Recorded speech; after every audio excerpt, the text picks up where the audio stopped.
A teraz najważniejsza rada, jeśli chodzi o podrywanie dziewczyn w klubie. Nigdy, ale to nigdy...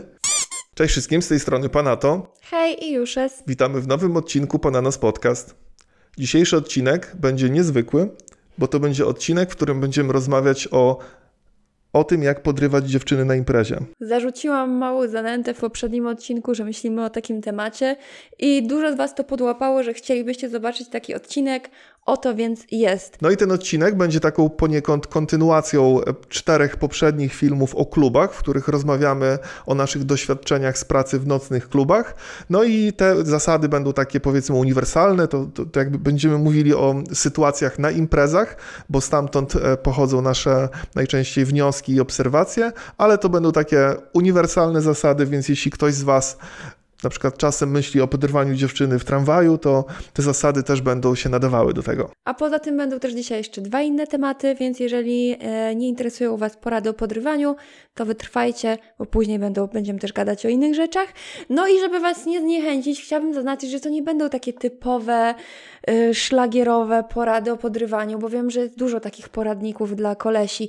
Jak poderwać dziewczynę? I zazwyczaj te rady są tak straszne, że nie wiem, jak ktokolwiek może brać je na poważnie i nie wiem, czy ktoś na serio wyrywa w ten sposób dziewczyny, ale no to nie będzie nic takiego szlagierowego, o czym może moglibyście pomyśleć. Ja mam dla przykładu kiedyś trafiłam na bloga chłopaka, z którym chodziłam kiedyś do jednej szkoły i odkryłam, że on ma właśnie bloga, na którym dzieli się poradami, jak podrywać dziewczyny.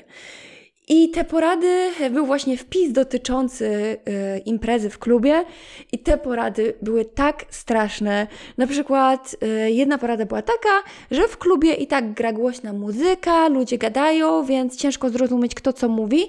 Więc jak podejdziesz do dziewczyny, to w sumie nieważne, co do niej mówisz, bo ona i tak cię nie usłyszy, więc po prostu podejdź do niej i powiedz bla bla bla. Super!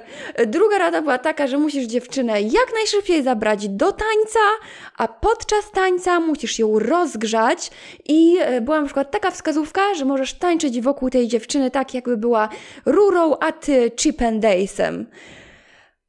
No i jeszcze podczas tańca trzeba zbliżać się coraz bliżej drzwi toalety, ponieważ to tam możecie udać się na jakieś mizianko do kibelka.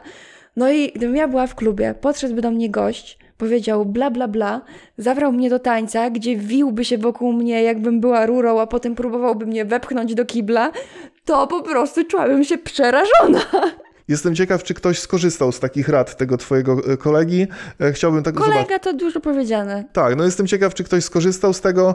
Mam nadzieję, że ktoś skorzysta z naszych rad i mam nadzieję, że one dla naszych widzów będą bardziej wartościowe. Mnie jeszcze interesuje, czy te wszystkie rady, które na dzisiaj przygotowałeś, czy to są rady, które stosowałeś w praktyce? To są rady, które bardziej się biorą z moich obserwacji niż z mojego doświadczenia. Właśnie wiesz, co też chciałbym dodać? Dobra. Chciałbym też dodać, że to są takie rady, które sam bym chciał usłyszeć jako taki samiec wchodzący w życie, nastolatek, który dopiero gdzieś tam te życie poznaje, to chciałbym, żeby ktoś mi takie rady, takich rad by mi udzielił. I tak liczę na to, że są wśród nas jacyś widzowie, którzy kiedyś w jakiejś sytuacji klubowej, imprezowej, takiej sytuacji podrywu, pomyślą sobie o tym, co tam Panato im radził i dzięki temu ich podryw będzie skuteczniejszy. No i myślę, że też warto dodać, że nie ma czegoś takiego jak uniwersalne jakieś rady, sztuka podrywu, ponieważ są dziewczyny, na które może żadna wasza sztuczka nie zadziałać, bo też nie oszukujmy się, ale na przykład są dziewczyny, które mają jakiś specyficzny typ, którego szukają i nic nie będzie w stanie zmienić ich zdania. Nie, na przykład są dziewczyny, których interesuje tylko i wyłącznie kasa. No i na przykład dla nich jest bez znaczenia, jak koleś wygląda, jak się zachowuje, może być jakimś skończonym bucem, głupkiem, ale wyciąga papugę banknotów i ta dziewczyna jakby już jest zadowolona, bo to jest tyle. Dla facetów chcących poderwać takie dziewczyny jest jedna rada: miej dużo pieniędzy. Tak, dokładnie. Albo są na przykład dziewczyny, które po prostu lubią wielkich, przypakowanych kolesi. I choćbyś nie wiem jak się starał, one po prostu chcą jakiegoś tam, wiesz, przypakowanego goryla i koniec, kropka, nie? I żadna twoja sztuka podrywu tego nie zmieni. Nasze rady dzisiejsze będą trochę inne i kierowane do takich trochę innych ludzi. My sami jesteśmy osobami sapioseksualnymi, czyli takimi, które w relacji z drugą osobą najbardziej zwracają uwagę na inteligencję, charyzmę, jakieś takie wrażenie, jakie daje po prostu obcowanie, rozmowa z drugą osobą, ale każdy rozpatruje wedle swoich jakichś tam własnych standardów drugą osobę, nie? Wiadomo, są ludzie, którzy na przykład patrzą tylko na wygląd, są ludzie, którzy patrzą tylko na kasę, tylko na mięśnie, nie wiem, na najróżniejsze rzeczy, ale no my dzisiaj będziemy skupiać się na takich relacjach, no właśnie, wiecie, co możecie zrobić no w rozmowie, czym zabłysnąć i w swojej ogólnej postawie, ale to nie są rady, które zadziałają na pewno na każdego. W ogóle wydaje mi się, że nie ma czegoś takiego jak takie w pełni uniwersalne rady. Bo to są takie rady, które nie rozwiążą wszystkich waszych problemów, ale po prostu mogą być przydatne. Jeżeli natraficie na odpowiednią osobę. No a jak nie traficie, to warto próbować dalej, strzelać dalej, nie poddawać się, aż w końcu nasza rada stanie się działająca. Pierwsza rada, która się wydaje być taka dosyć błaha i oczywista, ale wbrew pozorom taka nie jest, bo jest to bardzo częsty błąd nowicjuszy. Rada jest taka, żeby nie być zbyt pijanym. To taka zdecydowanie rada odnosząca się do klubu, bo jeżeli podrywasz dziewczynę w tramwaju i jesteś jakkolwiek pijany, to myślę, że już jesteś na straconej pozycji. Tak, albo w supermarkecie na przykład. Przez 12 lat pracy w klubach widziałem dziesiątki, jak nie setki sytuacji, kiedy po prostu pijany koleś zombie chodzi po klubie i podrywa dziewczyny. Nie ma nic gorszego, nie ma nic bardziej upodlającego. Wiesz co, bo to jest problem taki, że u dziewczyn jest odwrotnie, że dziewczyny nie szukają rannej antylopy w klubie. Wiesz, taki koleś chodzi, szuka, ale nie znajduje, bo bełkocze, bo jest pośmiewiskiem.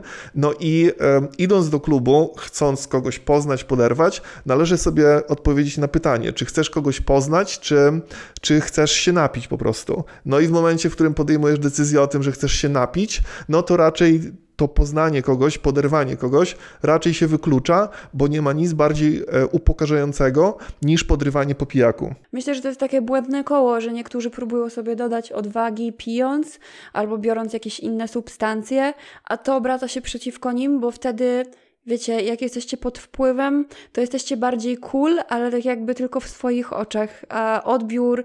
Wiecie, czy ktoś z was kiedyś był trzeźwy na imprezie i oglądał, jak zachowują się ludzie?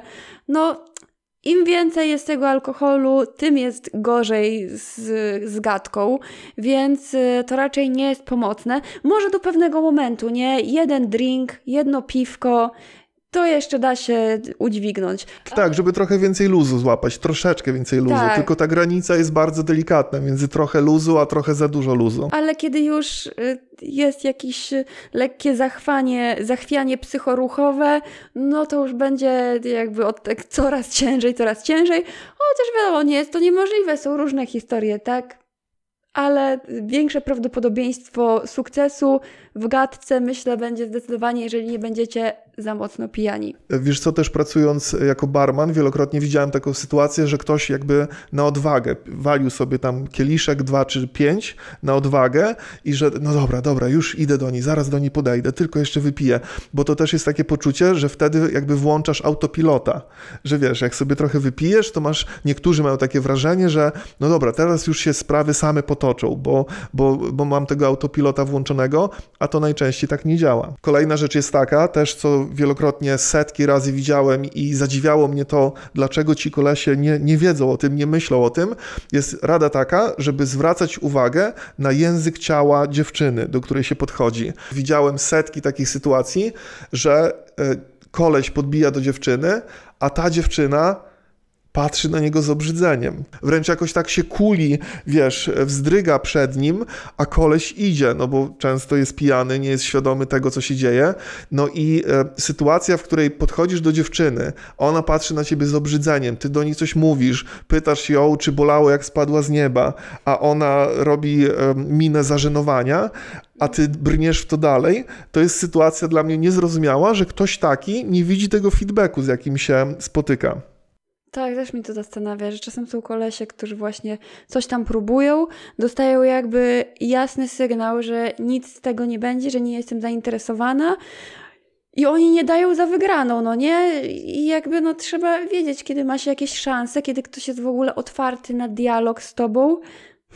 Daj Boże dialog, bo to czasem się nie zaczyna dialogiem, ale no niektórzy tego nie kumają właśnie, więc myślę, że to jest ważne, żeby obserwować, jaki macie feedback, no nie, że robicie coś i zwracać uwagę, jak ta druga osoba reaguje, czy ona jest entuzjastyczna, czy właśnie jest nieentuzjastyczna, albo wręcz właśnie obrzydzona, bo wtedy raczej nie ma co w to brnąć w ogóle.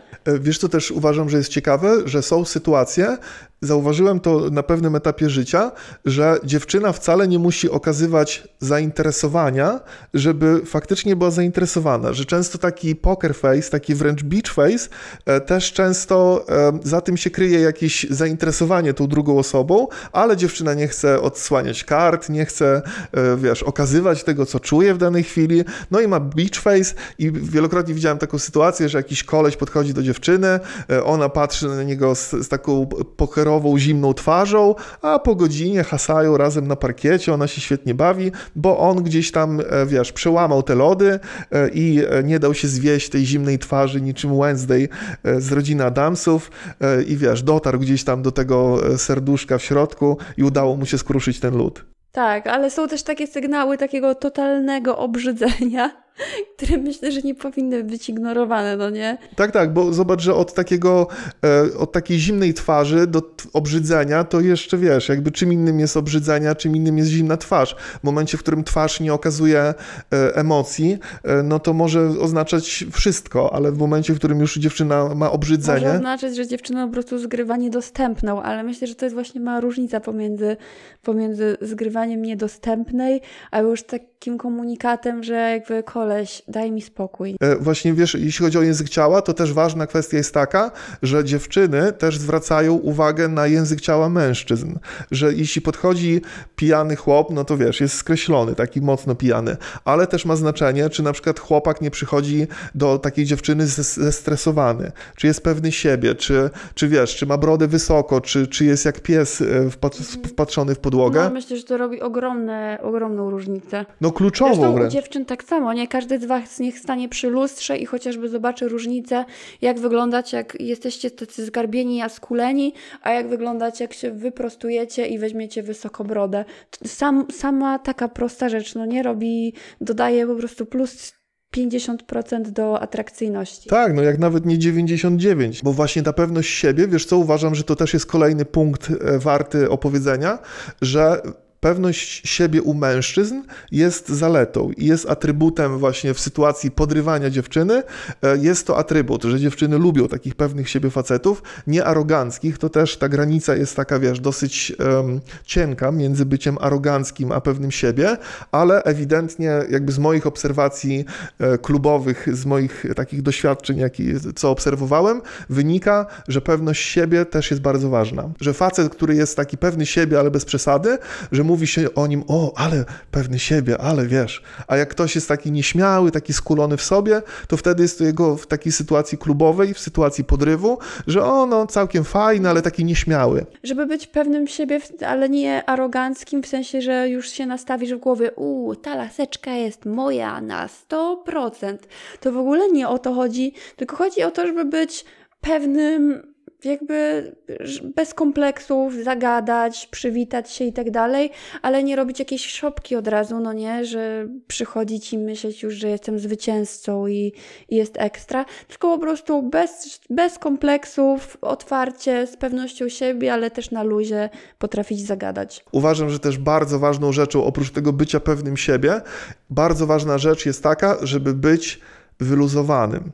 Jakby wiem, że to łatwo powiedzieć, w sytuacji takiej podrywu nowej osoby, zagadywania zawsze jest się jakoś tam zestresowanym, no ale po pierwsze to jest kwestia doświadczenia, a po drugie też kwestia jakiegoś tam mindsetu, który mamy w danej sytuacji, że po prostu bycie wyluzowanym jest o tyle ważne, że taka osoba, którą podrywamy, ona musi mieć poczucie, że się dobrze przy tobie czuje, że nie ma spiny, bo to też jest tak, że ludzie mają empatię i jak rozmawiamy z kimś zestresowanym, to też się sami zaczynamy stresować przez empatię. I jak jest impreza i stoi sobie dziewczyna, tam pije drinka i podchodzi do niej zestresowany chłopak z trzęsącymi się rękoma, z trzęsącym się głosem i zaczyna do niej coś mówić, to taka dziewczyna sama zaczyna na skutek empatii odczuwać ten jego niepokój, też zaczyna się jakby denerwować i ma takie poczucie, że no dobra, coś tu nie gra. Ona nawet może nie być świadoma, że zaczyna współodczuwać ten jego stres, no ale po prostu czuje, że coś tu nie gra. No myślę, że tak naprawdę tutaj w ogóle nie ma co się spinać. No nie, jak chcecie z kimś zagadać, to się może w najgorszej sytuacji wydarzyć. Najwyżej się nie dogadacie. Ojeju, ale straszne, nie?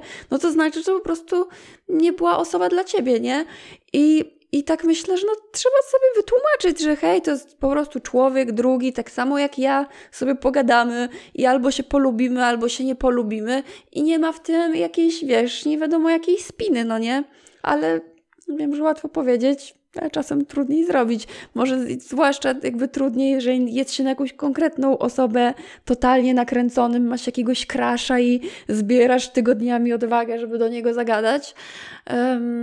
No ale myślę, że stres nie pomaga. Wiesz co, ja z natury zawsze byłem nieśmiały, ale właśnie jak zauważyłem to zjawisko, że pewni siebie mężczyźni mają łatwiej w pewnych sytuacjach, to tak nauczyłem się blefować tą pewność siebie. Że to jest, wiesz, na takiej zasadzie, że no dobra, idę, a później jest takie ale było ciężko, wiesz. I to ewidentnie jest coś takiego, że jak tą pewność siebie nawet blefujesz, no to osoba, z którą się rozmawia, nie wie o tym, że ty blefujesz. Tylko myśli sobie, o, jaki pewny siebie, jaki taki hej do przodu i tak dalej. Czyli bądźcie pewni siebie i wyluzowani, a jak tacy nie umiecie być, to udawajcie, że jesteście pewni siebie i wyluzowani i może wam wyjdzie... Nikt nie zauważy różnicy. Może wam wyjdzie na chociaż czas rozmowy z drugą osobą poudawać, a potem pójście sobie do łazienki, odreagujcie to trzęsąc się w kabinie, zamknięci. No wiesz co, wbrew pozorom wiele osób tak robi. Wiele osób też przed kamerą tak ma, że wiesz, przed kamerą są super pewni siebie, ta kamera się wyłącza i wtedy jest takie... No i to niestety świat tak działa. W rzeczywistości nie wiemy, kto tylko udaje, a kto jest, bo liczy się tylko to, co druga osoba widzi, a nie to, jak naprawdę jest. No wiecie, tak samo jest w wielu innych sytuacjach. Ja też często udaję jakąś pewność siebie, jak mam coś na przykład do nagrania i się stresuję. O kurczę, jak to powiedzieć, jak to zrobić? Dobra, dasz radę. Nie, i hej wszystkim, tararara, jestem pewna siebie, a potem trzeba odreagować. I pod kocem skulonym, wiesz, przykrytym się nie wychodzi przez 3 dni. Zanim przejdziemy do następnej rady, która już jest taka bardziej konkretna, to chcemy wam przedstawić partnera dzisiejszego odcinka, którym jest firma Ale Rabat, oferująca usługi, które pozwolą wam zaoszczędzić przy waszych następnych zakupach w internecie. Nie oszukujmy się, w dzisiejszych czasach wszyscy chcemy zaoszczędzić, liczy się każda złotówka, szczególnie w tym czasie okołoświątecznym. I tu z pomocą przychodzi Ale Rabat, dzięki któremu możecie kupić na przykład taniej prezenty. Na przykład dla osoby, którą poznacie dzięki naszym wspaniałym radom z tego odcinka. Dzięki specjalnej przeglądarkowej wtyczce możecie zaoszczędzić poprzez cashback. Po każdej dokonywanej transakcji w obsługiwanym sklepie dostaniecie część pieniędzy z powrotem. Wystarczy, że na swojej przeglądarce zainstalujecie wtyczkę Ale Rabat, która obsługuje wiele stron internetowych z zakupami online. Kiedy wybierzecie już produkty, przejdziecie do swojego koszyka, wystarczy, że klikniecie opcję cashback. I co więcej, ta wtyczka wyszuka też dla Was aktywne kody rabatowe i dobierze ten, który da Wam najlepszą promocję, więc możecie zaoszczędzić podwójnie i na cashbacku, i ze skorzystania z kodu rabatowego. Ktoś mógłby powiedzieć, że to niemożliwe, że nie ma nic za darmo, ale Rabat zarabia dzięki prowizjom płaconym przez obsługiwane sklepy, dlatego użytkownika to nic nie kosztuje, a sama wtyczka jest darmowa. A jeżeli częściej robicie zakupy na telefonie, to możecie też pobrać aplikację Ale Rabat, która oferuje takie same funkcje, więc nie ma na co czekać, nie macie nic do stracenia, tylko do zyskania. Instalujecie darmową apkę lub wtyczkę i oszczędzacie na następnych zakupach. Zachęcamy Was, żeby zajrzeć do opisu pod filmem, gdzie znajdziecie linki do pobrania darmowej aplikacji lub wtyczki Ale Rabat i bardzo dziękujemy firmie Ale Rabat za współpracę przy tym odcinku. No i zapraszamy do dalszej części materiału. No i wracając do tematu podrywania dziewczyn na imprezie, kolejna rada jest taka, że nie latajcie od dziewczyny do dziewczyny, bo dziewczyny są dobrymi obserwatorkami i jeśli wyczają, że ty latasz od jednej do drugiej, do trzeciej i podejdziesz do kolejnej, to jesteś na dzień dobry skreślony, bo mają cię za babiarza, za gościa, który szuka przygody, desperata, no i to zmniejsza wasze szanse na podryw. Tak, bo wtedy od razu widać, że koleś jakby nie uderza do jakiejś konkretnej dziewczyny, bo go zainteresowała, tylko po prostu szuka kogokolwiek. I to zalatuje taką desperacją, no nie? Że jeżeli ktoś próbuje poderwać każdą możliwą dziewczynę i właściwie nie jest dla niego to istotne, czy to będzie ta, czy tamta, no żadna dziewczyna na pewno nie czułaby się wyjątkowo fajnie, gdyby taki koleś do niej zagadał, kiedy widziała, że on wcześniej próbował z 5 innymi laskami. No i jak ty jesteś piątą, do której podszedł, no to w jej oczach jesteś jakby piątą opcją, piątą w kolejce dla niego. Więc no jaka dziewczyna by chciała gościa, dla którego ona jest piątą w kolejce? Więc na dzień dobry jest się spalonym. Pamiętajcie o tym, dziewczyny wszystko widzą. Kolejna rzecz, jeśli nie umiesz tańczyć, to nie pchaj się na parkiet. Ja sam nie jestem zbyt dobrym tancerzem. Unikam parkietu jak ognia, bo wiem, że to nie jest moja mocna... to wcale nie jest prawda. Że co? Bo uważam, że jesteś dobrym tancerzem, że ty właśnie powinieneś częściej wychodzić na parkiet. To w twojej głowie tylko jesteś złym tancerzem. Bo ja wiesz, w młodości się naoglądałem You Can Dance i tak dalej, poprzeczka poszła w górę, no i ja po prostu kiedy widzę... Może to jest takie piętno naszego pokolenia, że właśnie te czasy, kiedy... Piętno You Can Dance. Tak, czasy, kiedy super popularne było You Can Dance i wychodziło się do klubów i tam zawsze wiodły prym te dzieciaki, które chodziły na jakieś lekcje hip-hopu i tam na parkiecie odstawiały jakieś szopki, nie? Ale ja bym wręcz jako dziewczyna czuła się onieśmielona, gdyby wyszedł do mnie do tańca koleś, który by odstawiał jakieś takie You Can Dance'y, to miałabym takie okej. Chyba taki koleś, który tańczy, tak wiesz, że po prostu się buja, ale jakoś tak fajnie, rytmicznie, to wystarczy. Wiesz co, bo ja oglądając You Can Dance stwierdziłem, no I can't. Bo wiesz co, to chodzi o to, że jak bajerujesz dziewczynę, podbijasz, gadka szmatka, żarciki, ona tutaj już się cieszy, że fajny chłopak i nagle idziesz z nią na parkiet i jesteś totalnie nieporadny, ruszasz się jak kołek, no to jeśli dla tej dziewczyny taniec jest jakimś, wiesz, istotnym parametrem, no to możesz stracić te wszystkie punkty. Więc można powiedzieć, że cię kostka boli, że... No dobra, jeżeli jest naprawdę aż tak źle, bardzo, bardzo źle, no to może rzeczywiście lepiej nie. Ale też, czasem ktoś może źle oceniać własne umiejętności. No ty moim zdaniem spoko tańczysz. Wiesz co, bo to też jest dobry przykład na to, że te nasze wszystkie rady, one są subiektywne, są jakby kwestią naszych spostrzeżeń i naszych tutaj dla was rad od nas, więc jeśli uważacie, że któraś z tych poprzednich rad czy kolejnych jest tak naprawdę nic nie warta, piszcie śmiało o tym w komentarzach, my bardzo chętnie dowiemy się, jaki macie feedback. A teraz najważniejsza rada, jeśli chodzi o podrywanie dziewczyn w klubie. Nigdy, ale to nigdy nie ocierajcie się kroczem na parkiecie o dziewczyny. To jest chyba najgorsze, co można zrobić i wiem, że jak kolesiowi spodoba się jakaś dziewczyna, to czasem traci się rozum, instynkty biorą górę, ale ta krótka chwila przyjemności, jaką da wam otarcie się rozporkiem o nogę waszej wybranki, wierzcie mi, że może totalnie zaprzepaścić wasze szanse u niej, więc nie warto.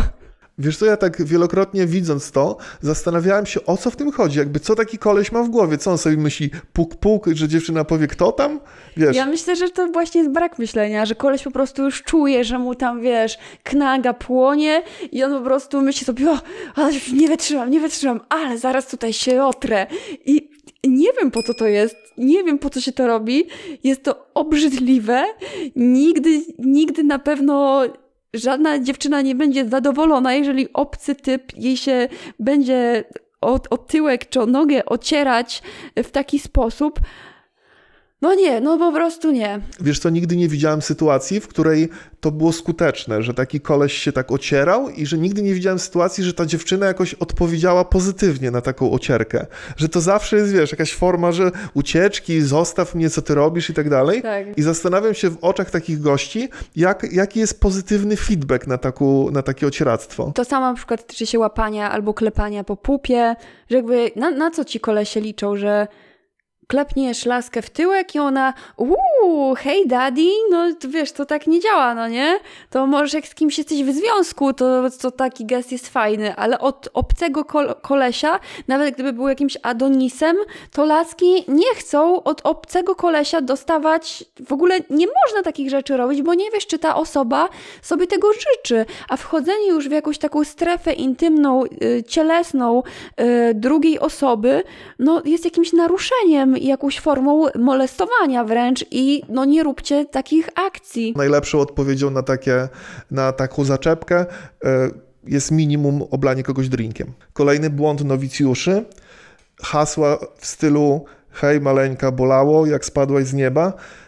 Akcja jest tego typu, że kiedy podrywacie dziewczynę, nie musicie jakby dawać jej znać, że wy ją podrywacie. Taka sytuacja, w której do kogoś podchodzicie i serdecznie kogoś zagadujecie, tak jakby nie okazując intencji poderwania kogoś, jest sytuacją dużo lepszą niż kiedy ta dziewczyna okej, on mnie podrywa, ja jestem podrywana, co tu powiedzieć? Właśnie wiesz co? Tak, ja uważam, że jakby flirt to jest jakaś następna faza, w którą można wejść po jakimś tam zagajeniu, że jak tylko podbijacie do dziewczyny, to po prostu weźcie się zachowajcie, jakbyście gadali z kumplem na przykład, żeby wyczuć, nie? Czy masz jakiś wspólny vibe, czy coś się jakoś gadka klei. Jak się klei, to wtedy można rzucić jakiś komplement, nie? Ale jak podchodzicie tylko do dziewczyny i od razu jej mówicie, o, ale jesteś piękna, no to zazwyczaj jak podbijacie do jakiejś dziewczyny, bo wybraliście ją na podstawie wyglądu, to ona już słyszała to, że jest piękna wiele razy i w ogóle nawet nie zrobi to na niej wrażenia, że okej, no podszedł do mnie, bo jestem piękna, okej. Ale jeżeli podbije do was jakiś gość i zacznie gadać, żartować i pochwali, że o, fajnie nam się gada, a poza tym jesteś piękna, to ten komplement już ma zupełnie inną wartość, bo czujesz, że z tą osobą budujesz relację już, bo na przykład fajnie wam się pogadało chwilę przy barze, a nie dlatego, że on po prostu cię zobaczył, o, ładna, zagadam i tyle, nie? Tak, bo zobacz, że dziewczyny, do których podchodzą goście, niezależnie od tego, co powiedzą, one wiedzą, że są podrywane, tak jakby. Więc tutaj jakby podkreślanie jakimiś szlagierowymi tekstami podrywacza całkowicie psuje nastrój, no bo jakby to musi być naturalna rozmowa z fajnych osób, a nie taka sytuacja, w której okej, jesteś podrywaną dziewczyną, ja jestem podrywaczem, więc muszę mówić teraz teksty podrywacza. To tworzy taką napięcie, niepotrzebną atmosferę. Tak, albo najgorsze w ogóle to jest już składanie jakiejś propozycji w pierwszym zdaniu, nie? Że od razu podchodzisz do dziewczyny i mówisz, o hej, może się ze mną umówisz. A skąd ja mam wiedzieć, czy ja się chcę z tym typem umówić, czy nie chcę, tak? To trochę kilka kroków do przodu. Ja powiem wam, że ja raz w życiu popełniłam ten błąd, że była taka sytuacja, że gdzieś tam sobie szłam chyba po galerii handlowej i podbił do mnie typ i od razu wyskoczył: hej, coś tam, zauważyłem cię, spotkamy się na kawę? I ja tak popatrzyłam na niego i też oceniłam go po wyglądzie, nie? I tak sobie myślę, co mi szkodzi? Mówię, okej, wymieniliśmy się numerami, spotkaliśmy się na tą kawę. Ale poczekaj, to nie było już, jak byłaś ze mną? Nie, to było zanim byłam z tobą. I było tak beznadziejnie na tej randce, totalnie nie mieliśmy o czym mówić. Typ miał jakieś totalnie zamulone flow, że po prostu wypiłam moją kawę i wyszłam stamtąd jak najszybciej. I to jest efekt tego, że ja poszłam, wiesz, się spotkać z totalnie jakimś obcym człowiekiem. A gdybym chociaż chwilę miała okazję z nim pogadać, gdyby on mnie zaczepił i coś powiedział, że o hej, nie wiem, fajna koszulka, lubisz coś tam, nie wiem, gdybyśmy zamienili parę zdań, to ja już bym mogła wyczuć, jaki mamy vibe, czy to jest osoba, która by mnie w ogóle jakoś interesowała, nie?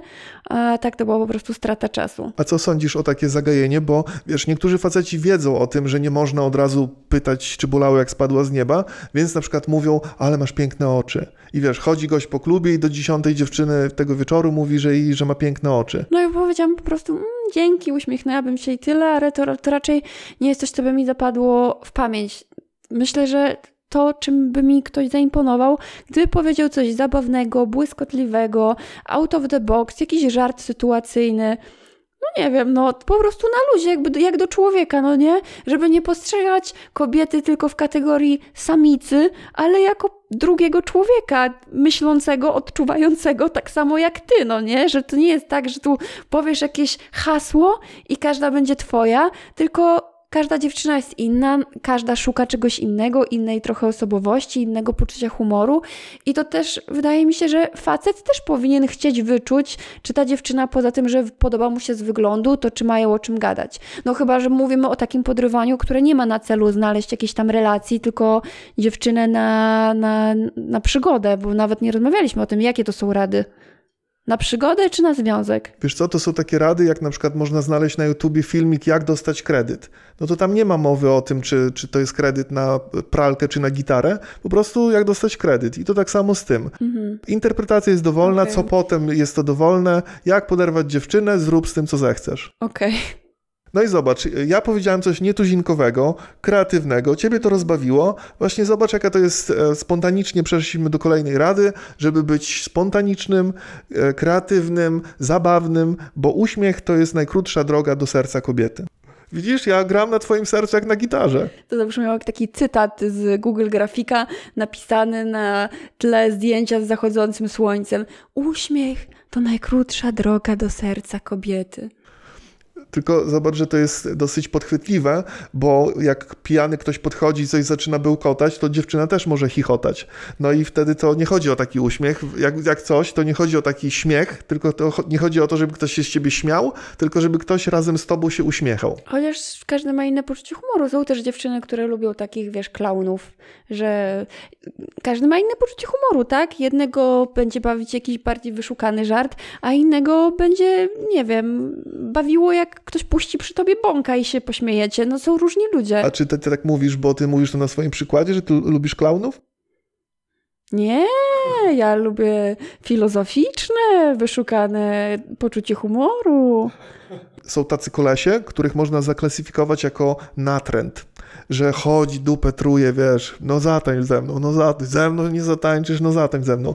I wiesz co, i ewidentnie rada dla was jest taka, dla was, dla przyszłych podrywaczy, a może obecnych, że to jest taki maraton, a nie sprint, że dużo skuteczniejsza jest sytuacja, kiedy coś tam zagaicie, udajecie, że musicie lecieć, za pół godziny wracacie, coś tam się pytacie, jak imprezka się podoba. Taka strategia, w której nie jesteście natrętem, który truje dupę, chodzi za dziewczyną i ją prosi o numer telefonu. Strategia, w której tam rzucicie te ziarenko, troszeczkę podlejecie, wrócicie za pół godzinki, znowu podlejecie. Taka strategia jest dużo skuteczniejsza niż bycie natrętem. Tak, no myślę, że jak już chcecie zatańczyć z laską, ona mówi, że nie chce, to następne gdzieś tam mówienie, no zatańcz, albo kręcenie się przy niej cały czas na parkiecie, jakieś właśnie próby ocierania. Nie wiem, co to ma na celu, nie wiem, dlaczego niektórzy kolesie nie przyjmują jakby odmowy jasno zakomunikowanej, tylko im się wydaje, że nie wiem, może się nasłuchali jakichś innych rad o podrywaniu, że dziewczyny zgrywają trudno dostępne i że nie poddawaj się, Kropla drąży skałę. Może, nie wiem. No i to w zasadzie tyle moich rad, które przygotowałem. Jeśli ktoś z was ma coś, na co ja nie wpadłem i o czym tu nie wspomniałem, to napiszcie w komentarzach. Co ty na to, że może na następny film ty przygotujesz rady, jak podrywać facetów w klubie? A ja nie wiem, jak się podrywa facetów w klubie. No ja też nie wiem, jak podrywać dziewczyny. Ja zazwyczaj po prostu robiłam im drinki, a oni mówili, no o której kończysz pracę? Więc, no nie wiem, podać mu browara. Ja ogólnie myślę, że jeżeli chodzi o to całe podrywanie, to niektórzy ludzie robią z tego jakby większy deal niż to na serio jest. Bo to jest jakby tak samo, jak chcesz się z kimś zaprzyjaźnić, nie?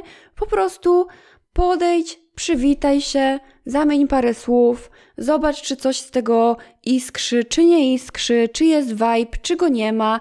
I tyle. I nie ma co się spinać, nie ma co się też jakoś nastawiać, fiksować na jakąś osobę, bo gdzieś ją zobaczyliśmy tylko na podstawie wyglądu.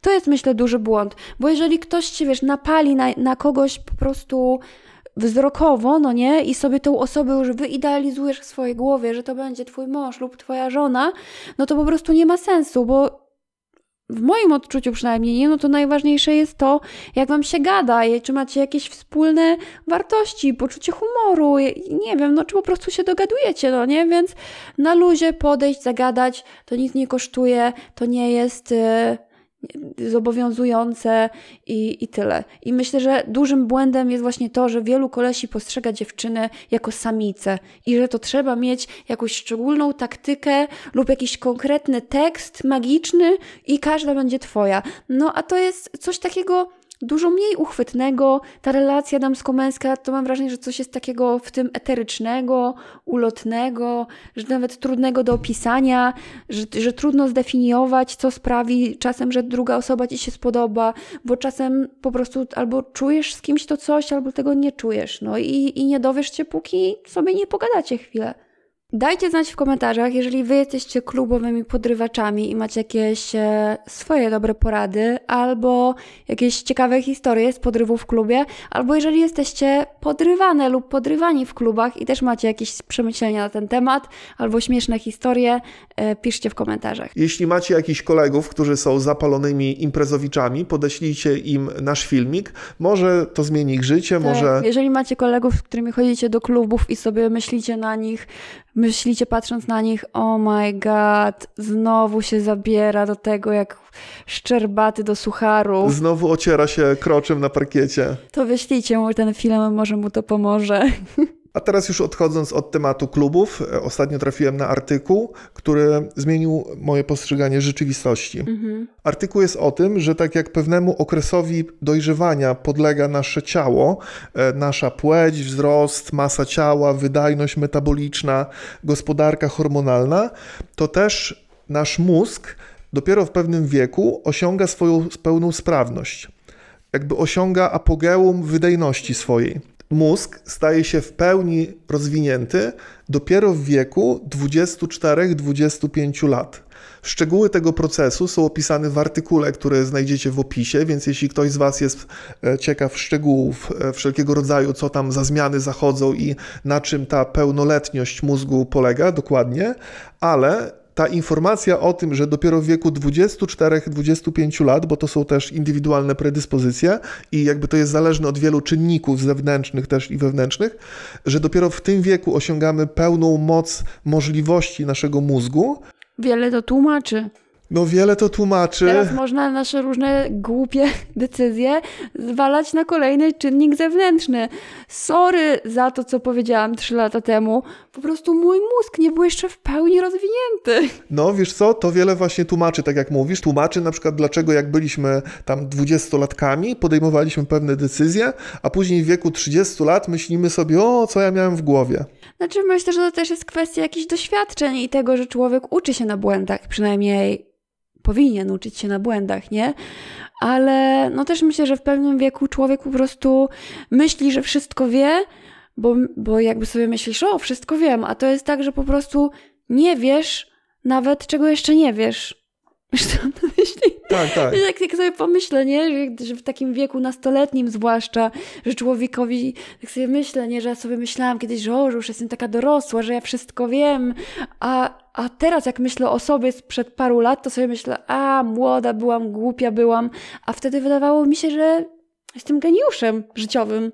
No tak, a wtedy jakby przed tym 24-5 rokiem życia nie miałaś, ja też, tego mózgu jakby w pełni sprawnego, bo to wiesz co, warto też dodać, że to nie chodzi o to, że ludzie przed tym wiekiem są głupi, tylko to chodzi o to, że ich mózg przed tym osiągnięciem tego wieku jakby nie pracuje na tyle skutecznie, jak pracuje po osiągnięciu tego pełnoletności tej swojej. To też, wiesz co, mówi też taką rzecz, że w polskim prawie osoba osiąga pełnoletność w wieku 18 lat. Taka prawną pełnoletność. I też w naszej kulturze jakby osoby, które ukończyły 18 lat są postrzegane jako dorosłe, a fizjologiczną dorosłość osiąga się w wieku 24-25 lat. No i tu się pojawia taki problem, że są różnego rodzaju używki typu alkohol, papierosy, które są legalne, a spożywane od 18 roku życia spowalniają i jakby w jakimś sensie upośledzają ten proces naszego mózgu dorastania.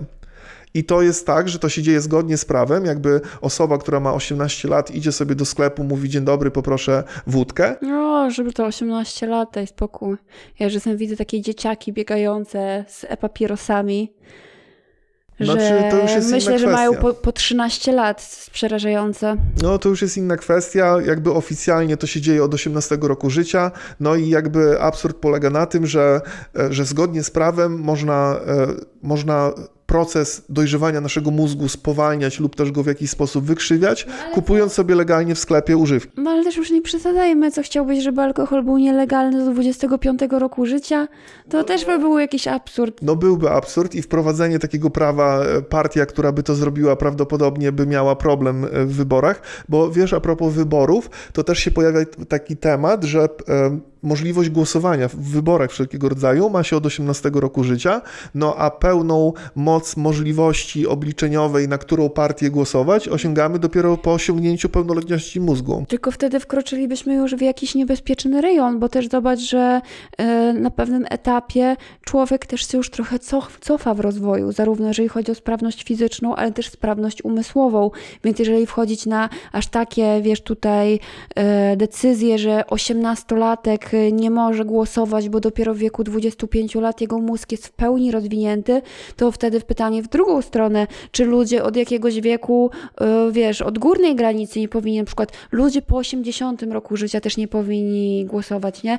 Myślę, że te 18 lat to już jest taki okej wiek. Wiadomo, że to jest jeszcze taka trochę młodzieńczość, trochę brawury, trochę głupoty, ale te 18 lat to już jako tako jest w zależności od osoby bardziej lub mniej dojrzały człowiek, nie? A nie sądzisz, że amerykańskie 21 lat jest takie trochę bardziej adekwatne? Myślę, że to już by było takie sztuczne przeciąganie, bo prawda jest taka, że nawet przed tą 18 już większość osób pije i zawsze się na to znajdzie sposób i to i tak jest tylko formalność, ten wiek 18 lat. Ja w sumie przed 18 rokiem życia nie piłam, może tam na jakichś imprezach parę razy, ale patrząc po moich rówieśnikach, to jak już chodziłam do gimnazjum, no to było normą, że tam co weekend moi rówieśnicy, tak, 15 lat chlali, były imprezy, jak ja na przykład wchodziłam na jakiegoś Sylwestra z moją klasą i sobie wypiłam lampkę szampana o północy i się czułam, że ale wypiłam sobie szampana, a oni walili wódę i leżeli gdzieś po kątach totalnie nabzdręgoleni, więc uważam, że to i tak się dzieje i ta 18 to i tak dla wielu osób jest tylko symboliczne rozpoczęcie spożywania alkoholu i myślę, że przeciąganie tego sztucznie do 21 roku życia nie miałoby większego sensu. Wiesz co, ja chciałbym tylko dodać, że ja nie jestem za tym, żeby nagle zmieniać granice pełnoletności, no bo to na tyle się utarło w naszej kulturze i osadziło, że to by duży sprzeciw społeczny wprowadziło i jakby jakiś chaos niepotrzebny. Ja po prostu mówiąc o tym chciałbym tylko właśnie zauważyć, że to jest jakiś taki kolejny błąd w matriksie naszego świata, że właśnie ta pełnoletność prawna, taka obywatelska jest w wieku 18 lat, pełnoletność organizmu, mózgu jest w wieku 24-25 lat, no i to jest po prostu taki kolejny niuans na tym świecie, który sprawia, że ten świat jest taki właśnie skomplikowany, trochę szalony, wiesz, jest w nim tak wiele chaosu. Bardzo dużo nadziei pokładam w dzisiejszej młodzieży i uważam, że ich udział w wyborach będzie na pewno bardzo ważny i uważam, że na pewno mądrzej zagłosują niż niektórzy emeryci, więc akurat w tym wypadku to uważam, że to jest na korzyść, że właśnie więcej młodych ludzi powinno mieć wpływ na to, kto na przykład będzie rządził i że to miałoby większy sens, żeby nastolatkowie głosowali niż jeżdżenie i zbieranie głosów w jakichś domach opieki od ludzi, którzy, wiesz, już może mają sprawność umysłową niekoniecznie w pełni sprawną i nawet nie uczestniczą aktywnie w życiu społecznym, nie mają firm, nie chodzą do szkoły i tak naprawdę uważam, że młodzi ludzie to jest przyszłość i że tak naprawdę im szybciej dostają prawa wyborcze, tym lepiej. Tylko może fajnie by było, żeby na przykład była jakaś większa informacja na temat różnych partii, co za nimi stoi, niż tylko, wiesz, takie nagabywanie jedni na drugich. No ale jak ktoś chce, to zawsze przed wyborami może przysiąść i się dokształcić, nie? W filmie Dzień Świra był taki właśnie cytat, że co za ponury absurd, żeby decydować o swoim życiu za młodu, kiedy jest się jeszcze kretynem. To jak to? Już nie będę więcej młody? Już nie naprawię popełnionych głupstw? Cóż za ponury absurd. Żeby o życiu decydować za młodu, kiedy jest się kretynem? No to akurat prawda. Dla mnie to jest przerażające, że na przykład na poziomie wyboru profilu licealnego decydujesz już o swoich późniejszych studiach albo może nawet i pracy, nie? Bo no są takie, zobacz, kierunki studiów, na przykład medycyna, no to musisz już kuć tą biologię, chemię i musisz już być na to sfokusowany w wieku 16 lat. No to jest jakiś kosmos, nie? Ja gdybym teraz mogła jeszcze raz wybrać sobie kierunek studiów, profil w liceum i tak dalej, to też na pewno poszłabym w zupełnie innym kierunku i też uważam, że to jest za wcześnie, żeby podejmować tak kluczowe decyzje. Podsumowałbym to w ten sposób, że no, jeśli ktoś przed tym 24-5 rokiem życia był kretynem, to po osiągnięciu tej pełnoletności mózgu też będzie kretynem. No wiadomo, to nie jest jakaś diametralna, nie różnica, że masz nagle 30% mózgu i nagle masz 25 urodziny i wow, otwiera ci się perspektywa. To jest jakiś tam stopniowy proces. I no, myślę, że taka różnica, nie? Czy masz 20 lat, czy 25, na pewno przez te kilka lat jeszcze zmienisz trochę swoje myślenie. Ostatni temat jest taki, że łączy w sobie dwa tematy, o których już wcześniej wspominaliśmy, kiedyś w poprzednich odcinkach. Te dwa tematy to jest Lego i Podlasie. Uczestnik programu Lego Masters, Łukasz Więcek z Białegostoku, stworzył projekt wiejskiego domu z Podlasia, który ma szansę trafić do masowej sprzedaży. Nasz człowiek, białostoczanin. O! No wiesz co, warto tutaj dodać, że to jest mój znajomy. Przyjaciel. Tak. To taki żart jest, bo właśnie tak się mówi, że sukces ma wielu przyjaciół. No i tak Twój właśnie... serdeczny przyjaciel z Białegostoku. Tak naprawdę był to gość klubu, którego byłem właścicielem. On był właśnie częstym naszym gościem. No i tam go poznałem i on teraz właśnie od lat się zajmuje Lego. No i tak teraz o nim jest głośno i z pewnością zyskał wielu przyjaciół w ostatnim czasie. W tym nas. I właśnie wygląda to w ten sposób, że stworzył projekt domu z Podlasia, dom otwartych okiennic, bo tak się nazywają te takie wiejskie domy z ręcznie malowanymi okiennicami. No i stworzył ten projekt i jego projekt zdobył 10 000 głosów internautów w jakimś tam konkursie i został zaklasyfikowany do takiego etapu, że teraz eksperci z Lego będą decydowali o tym, czy ten projekt trafi do masowej sprzedaży. Byłoby super, w końcu coś pozytywnego na temat wschodniej Polski, Podlasia. Mieliby własny zestaw Lego, podlaski domek. No, mi się to podoba bardzo. No i też bardzo ładny jest ten domek. Ja, wiesz co, powiedziałbym, że dla mnie się podoba ten pomysł. Dla mnie też się podoba. Taki podlaski domek, fajny. Ty, dla mnie super. Wiesz co, w internecie też ludzie śmieszkują, że nie mogą uwierzyć, że dom Kononowicza trafił do projektu Lego. I tam taki ludzik Kononowicz z siekierą i ze świnią leżącą na podwórku i ty uciekający z plesakiem do szkoły. Tak, to jest inside joke nawiązujący do wątku jednego... Wątku o tym, że jak Paweł chodził do szkoły, to Kononowicz gonił go z siekierą. Tak. No w każdym razie historia jest mocna, to będzie ciekawe, jeśli to trafi do masowej sprzedaży. Wiesz, co też jest ciekawe, że w tym projekcie nie ma bimbrowni jakiejś tam na podwórku pod domem z klocków. A czy jest jakiś ludzik dołączony? No są, podlasianie, wiesz, stoją tam ludziki. Wiesz co, trzeba przyznać, to jest tak, że ci eksperci mają teraz zdecydować, czy im się opłaca to wdrażać do masowej produkcji. No i gdzieś tam dochodzą słuchy, że nie jest to duża szansa, że to się uda wprowadzić do sprzedaży, bo wiesz co, teraz są tam jakieś wieże Eiffla, Taj Mahal, most San Francisco. I domek wiejski z Podlasia. Tak, właśnie brzmi to dosyć absurdalnie. Trzymamy kciuki, żeby to się udało, aczkolwiek nawet jeśli to nie wejdzie do masowej produkcji, to już jest teraz jakaś tam promocja Podlasia, domków wiejskich, magicznego Podlasia. No, trzymamy kciuki za tym, żeby to zagościło w Lego ofercie na całym świecie. No i to by było na tyle w dzisiejszym odcinku. Zostawcie łapkę w górę, jeśli filmik się Wam podobał. Zostawcie suba z dzwoneczkiem, jeśli jesteście ciekawi kolejnych naszych podcastów. Jeśli dotrwaliście do tego momentu, napiszcie komentarz, polecam oglądać do końca. No i do zobaczenia w następnym odcinku. Pa!